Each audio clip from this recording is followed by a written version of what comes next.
Hi friends, this is Marilyn from tarotclarity.com. I hope all of my American friends in and out of the country had a wonderful Thanksgiving Day. We did. It was very low-key. I was not able to host this year as I had expected to because I had recently had surgery and I'm still pretty dependent on my husband and can't do much by myself. So my son and daughter-in-law, who live less than 3 miles, said come over and hang out with us, and so we did. It was great. And my other children, I'm going to see my one son tomorrow, and I saw my other daughter last week, my one daughter last week. So I got to see my kids, and we'll get to see each other during the holidays again. Okay, so this time of year, for people of a certain age, I think it's probably fair to say that the older folks might be inclined to remember JFK Assassination, which happened on November 22nd, 1963. Now, my husband and I were commenting that as soon as we woke up that day, we were like, oh, today's Kennedy's assassination day. And like all through the day, we never saw a thing about it on the news until the very end of the news. And they blipped that, oh yeah, by the way, incidentally, Kennedy was killed 60 years ago. You'd think it would be a big anniversary, but he was killed 60 years ago today. And they presented that there is this new documentary on one of the channels, about the, new insight that's been released. I don't know how new the information is. I think it's been out there for a while, but somebody put it together recently, and so they made this new documentary, which we watched. And it just really, now watching that, there's just more questions than ever, more questions than answers. So I thought that I would do today's reading on the Kennedy assassination, and specifically with the focus being on, was Oswald the patsy, or was Oswald the legit assassin? Was Oswald involved? So this question is probably more about Oswald than it is about the president per se, but I expect the president to pop up. Now I'm going to do a 9-card spread because I want as much information as I can. Now bear in mind we can't get quintessential cards because we're not talking about a tarot deck, right? So there's no quintessential cards to reference. There's no triumph cards in a deck of playing cards. Now the other thing is, this interpretation is coming from a tarot reader of 47 or 8 years, right? So I'm of the school that it's too old. I'm too old to teach a new dog new tricks. My numbers, my numerology playlist in my mind is entrenched in my mind. I'm not going to reteach myself new meanings for numbers because I'm changing the deck to a deck of playing cards. So to me, the numbers mean the same thing. Now, how they equate to the suits, I'm going to superimpose my understanding of tarot suits onto corresponding playing card suits.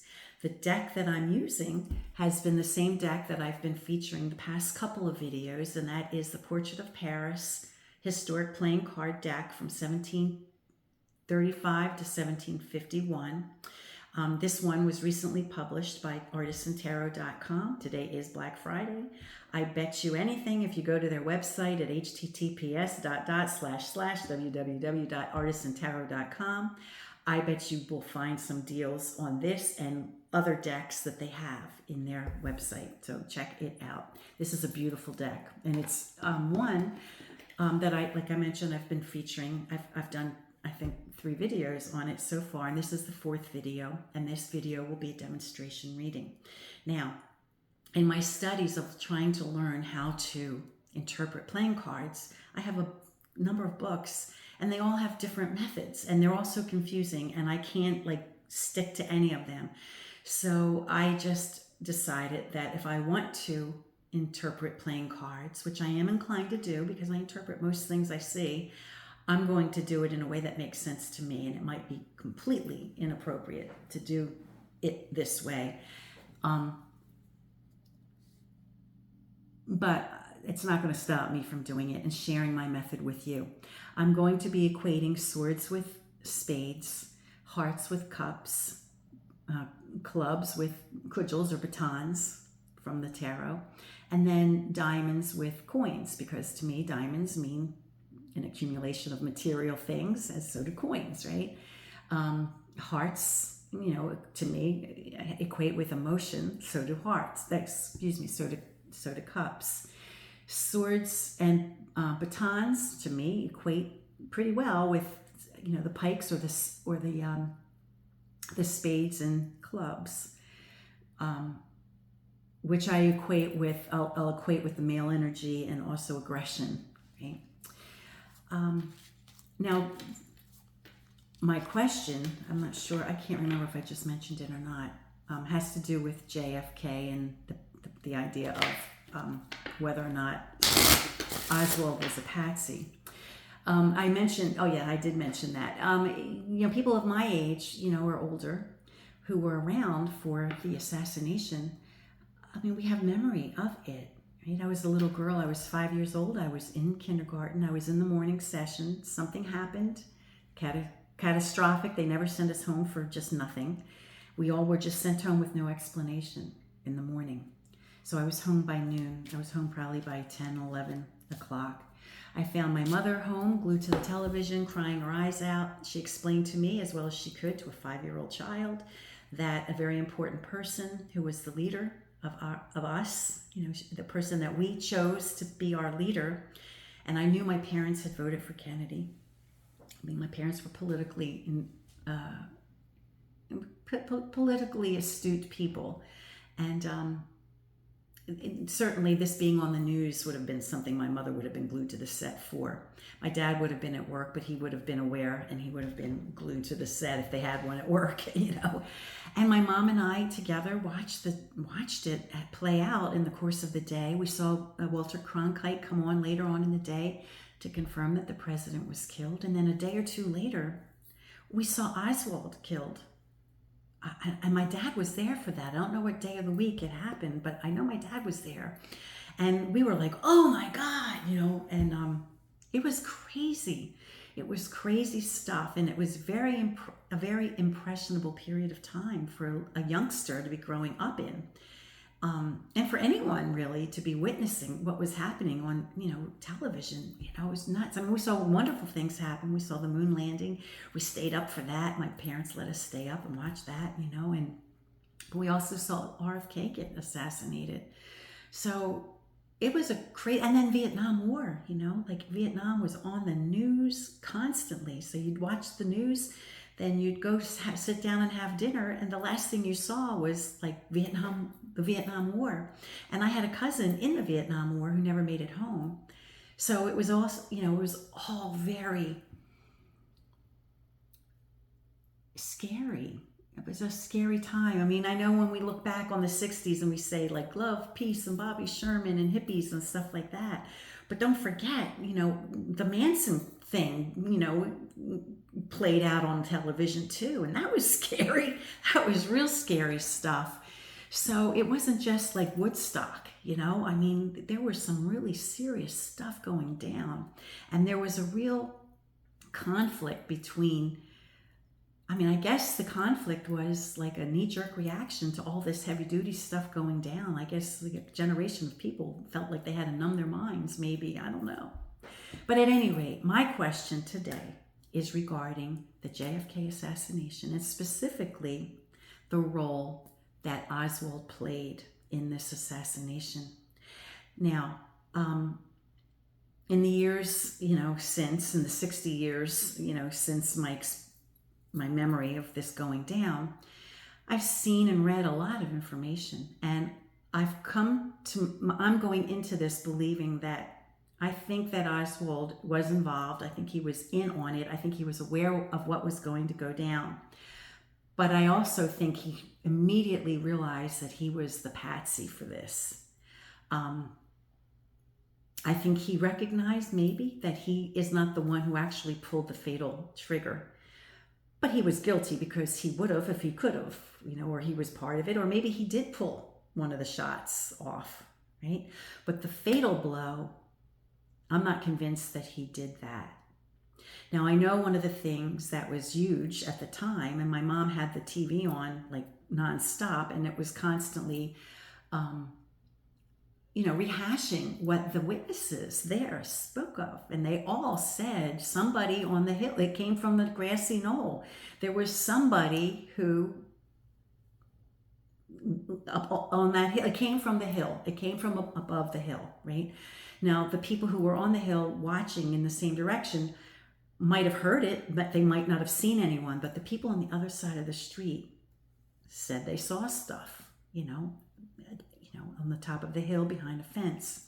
Now, many, many years later, when I was, in my 50s, my husband took me to Dallas, and we stood in the spot on the X on the highway, and I actually ran out there before there was cars coming, and I stood on the X, and I looked in the distance to where the 6th floor of the book depository was, and I felt like somebody who was standing in that building, in that room, because you could see it clearly from the vantage point of the X on the street. The person could have pulled it off. I mean, if somebody was there with a rifle to do a bad deed, I think they could have done it, right? But the Zapruder tapes, showing him being thrust backwards, along with everyone saying that it came from in front and it came from the grassy knoll. So anyway, I think there's enough.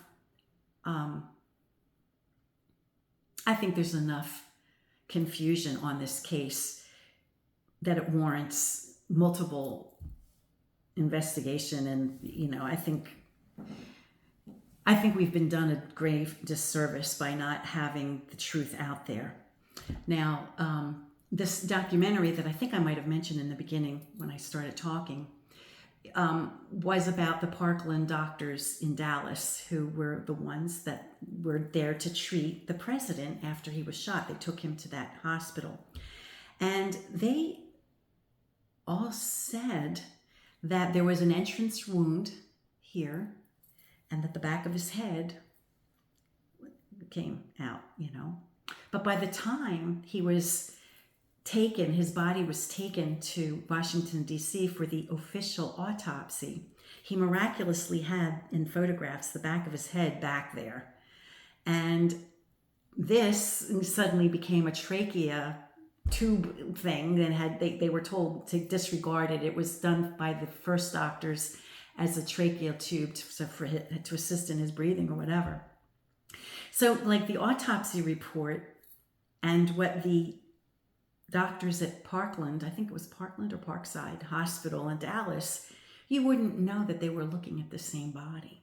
So there's enough questions, I think, to find, let's get some answers. I guess the officials aren't going to give us the answers until enough years pass that everyone in the CIA who had anything to do with anything is dead, or their family members are all dead. I guess it would be very embarrassing if there were very significant families who might still be alive, whose ancestors had a hand in this. I'm 65 years old, and I was 5 when it happened, and I'm an older person, right? So the people who were really involved or might know all the answers, they're dead. I think most of them are dead. So who are they protecting if they're not letting the truth come out? I think they're protecting prominent citizens and individuals whose ancestors might have had a hand in this. And they're trying to avoid disgrace for them. I don't know. Anyway, so I'm going to go off and I'm going to focus on the question regarding, was there more than one person involved in this? Specifically, was Oswald a patsy? I'm trying not to do yes or no answers, because I want to have critical thinking going on. I'm going to request, information in a 9-card layout. Of course, there can't be any quintessential cards because we're not referencing triumph cards, in a deck of playing cards. However, I might do that. I might, if I see a card, I might, and if it reminds me of a triumph card, I might speak that, like the number 7. If the number 7 pops up, it might remind me of a chariot, which would remind me of a convertible. So that might sneak in, but that would just be my own personal way of interpreting the cards incorrectly. Anyway, let me flip the camera and see what we get. Alrighty then, just do one or two more shuffles so you know that this is a live and not staged collection of cards. Ace. Okay, one violent. So perhaps one individual was responsible for the death. Maybe it wasn't a matter of multiple people actually killing the president. Not like this person did this and this person did that, but there was just one fatal blow. It almost looks like a bullet, doesn't it? It almost looks like a bullet. Okay, and here we have 5. 5 is an unfortunate number. It's of a darker suit. So it's of a more aggressive suit. So I think I could see that in the context of the question as an aggressive act of misfortune. Again, another suit that could be connected to weapons, clubs, or cudgels. It's a more stable number.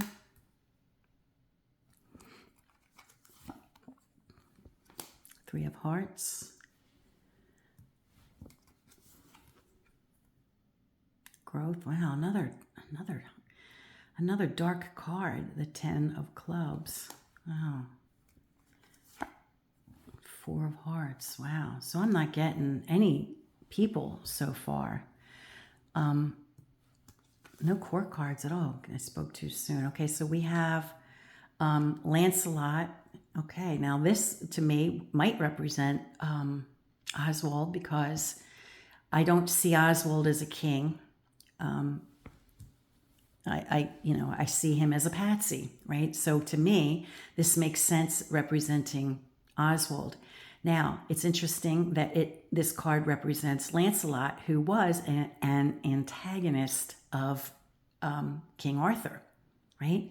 And in the context of this question, Kennedy was associated with Camelot and the Knights of the Round Table and in the chivalry of, a long gone era, I mean, if we heard Kennedy reign as Camelot once, we heard it 1,000 times, right? I mean, my parents played the Camelot musical over and over, and it was definitely an association with Kennedy.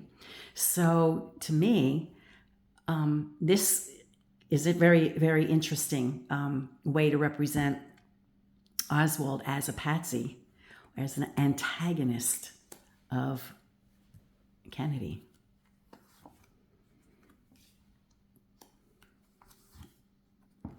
Well, I guess according to these cards, perhaps it looks like he acted alone.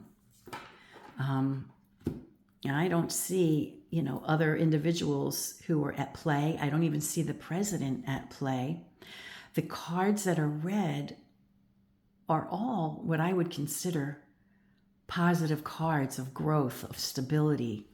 Here's another 3 of growth, of well-being, of emotions and monetary ability, monetary well-being. And then it ends with a perfect 6 of Hearts. I mean, you can't get much better than that, right? As far as positive vibes and feeling. So I'm thinking, like, my question was, tell us what we need to know. And at this stage of the game, I guess the universe is telling us what we need to know is just leave it alone. And, kind of accept that Oswald is the key player of this situation. I'm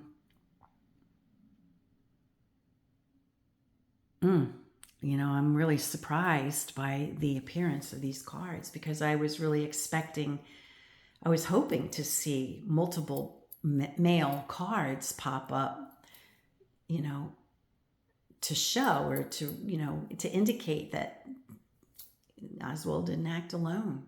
But this is what I got.